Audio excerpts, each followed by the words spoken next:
Alright, today we're going to deal with the solutions for Benco 2025 Mathematics Test 3. So let's jump right into it. Number 37. A total of 195 pence was shared among Randy, Samuel, and Ashley. Samuel received 10 more than Randy, and Ashley received 7 more pence than Samuel. Calculate the number of pence each boy received. So,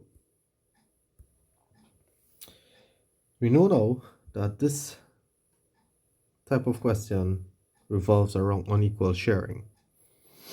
All right, so we know now that we have 3 persons. We have Randy, we have Samuel, and we have Ashley.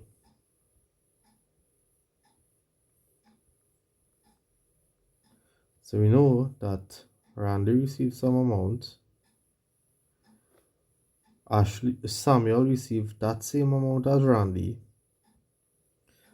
plus 10 more.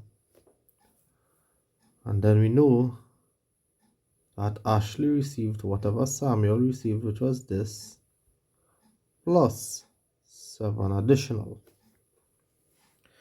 So what we could do first is to calculate the total extra.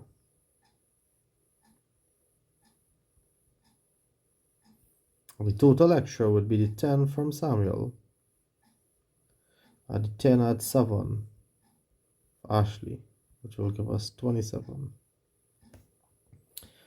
So now we want to calculate how much each received.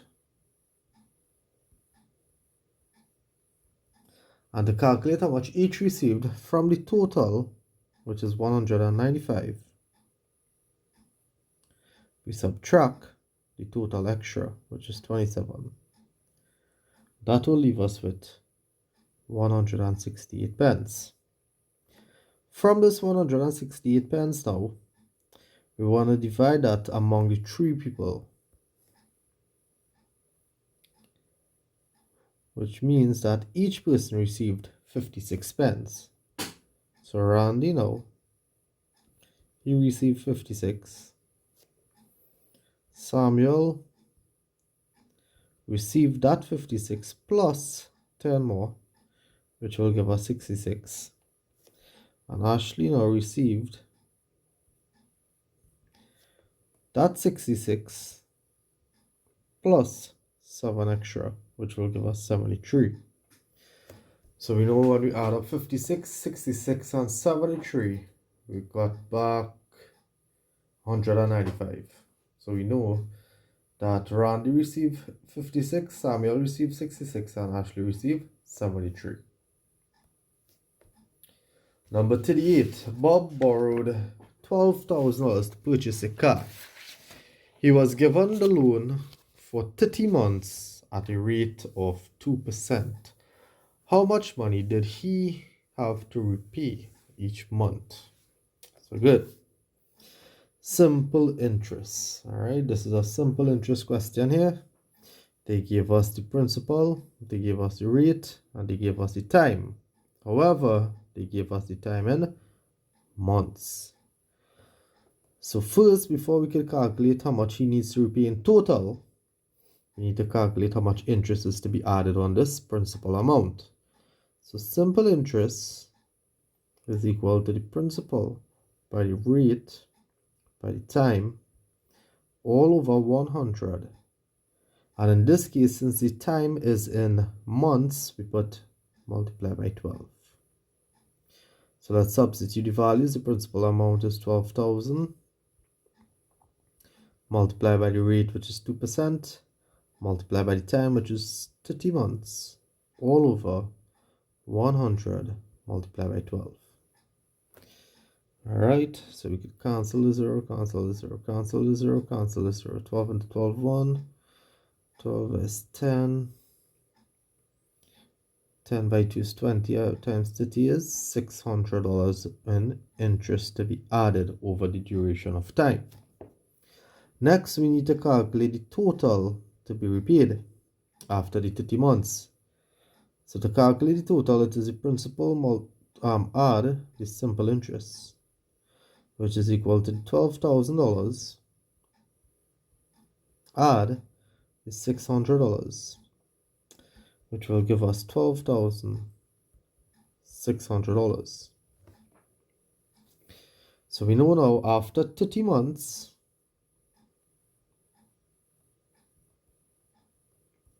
we're required to repay $12,600. So from 1 month over each month, it is equal to 12,600 divided by 30. And that will give us $420 each month. All right. All these formula for simple interest and the principal and to calculate with examples can be found in the new maths formula book, all right, which will be shown at the end of this video. Number 39, we have two isosceles triangular tiles. So if it's isosceles, we know two sides are equal, are placed together to form a square tile as shown below. All right, so the isosceles tile put together to form this tile here. All right, so good. This tile will be used to tile the floor shown, so we need to use those to tile this floor here. All right, so good. How many triangular tiles, so I want to know how many of these tiles, triangular tiles, are needed to completely tile the floor shown above. So good. So if we need to talking about tiling, we're talking about the area, the surface covered. All right, so everything inside there. So first we need to calculate now the area of the floor. To calculate the area of a floor of a compound shape like this, we need to divide the shape into regular shapes.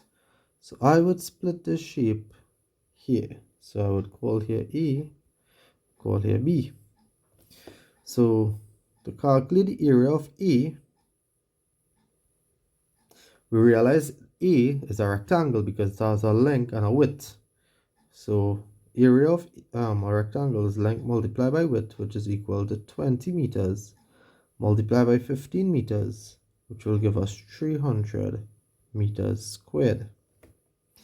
Now we want to calculate the area of B. We realize that all sides are equal, so we know that is a square, so which is side multiplied by side. So 10 meters multiplied by 10 meters, which is equal to 100 meters squared. So to calculate the area of the floor,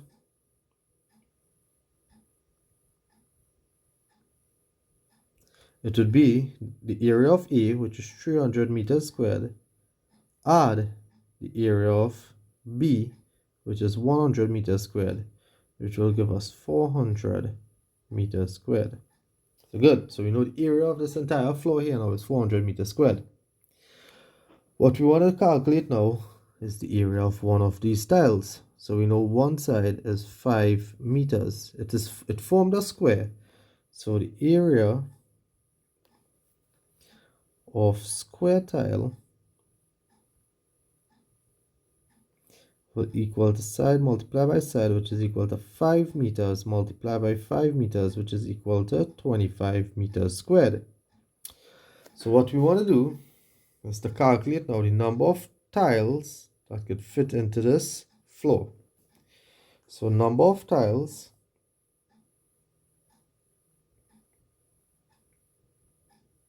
is equal to the area of the floor, 400 meters squared, divided by the area of one tile, which is 25 meters squared, and that will give us 16 tiles, square tiles. So 16 of these square tiles could completely tile this floor. But the question asked, however, triangular tiles. And we know that two triangular tiles form one square tile.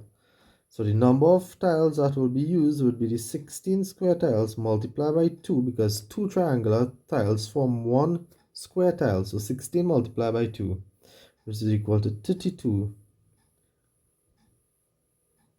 triangular tiles. All right.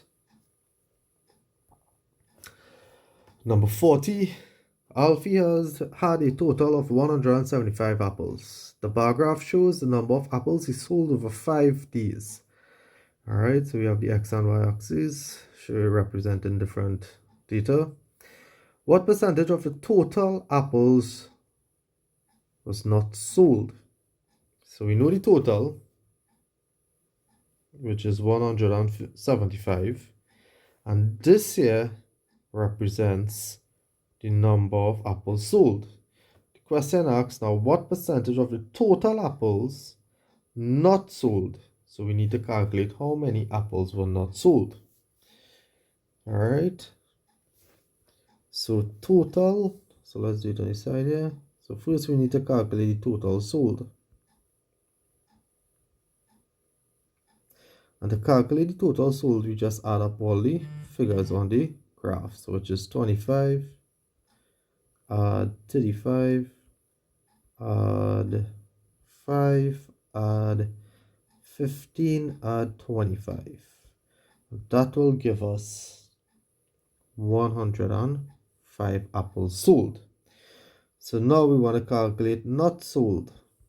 To calculate the number of apples not sold, it will be from the total, which is 175, take away the number of apples that were sold, which is 105. That will leave us with 70 not sold. To ask for your answer as a percentage of the total, so the percentage would be 70, which is not sold, over the total, which is 175, multiplied by 100 over 1, and that will give us 40%. All right. Part B says calculate the average number of apples sold over the 5 days. So now that we know the total number of apples sold, which was 105, the average would be 105 divided by, tax over 45 days, so it's divided by 5, and that will give us 21 apples. Will be the average. All right, so this is the formula book that I was mentioning, has all the formulas. Today we used on simple interest, we used area, we have average, we used also. This book entails all of those topics with examples. So grab yourself a copy, all right, and be prepared for exam.